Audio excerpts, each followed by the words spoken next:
নামাজের সময় হয় না।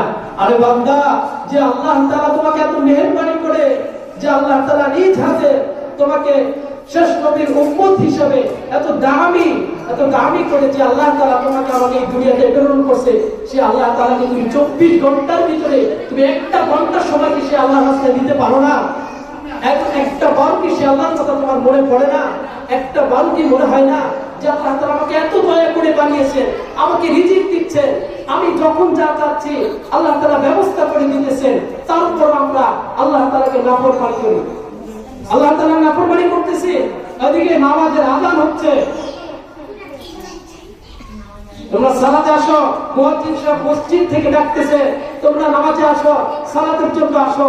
আমরা বিদ্যাঙ্গুল দেখিয়ে আমরা শুয়ে থাকি, আমরা কার্যক্রম করতে থাকি দুনিয়ায়, কিন্তু আল্লাহর রাস্তায়, আল্লাহর পাঁচ ওয়াক্ত নামাজের জন্য 10টা মিনিট, এক ওয়াক্ত নামাজের জন্য 10টা মিনিট সময় আমরা দেওয়ার সুযোগ পাচ্ছি না।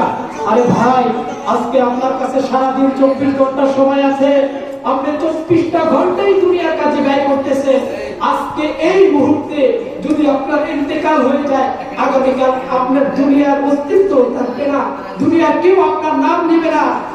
আপনি যখন আপনার নিঃশ্বাসটা বন্ধ হয়ে যাবে, সাথে সাথে আপনার নাম হয়ে যাবে লাশ।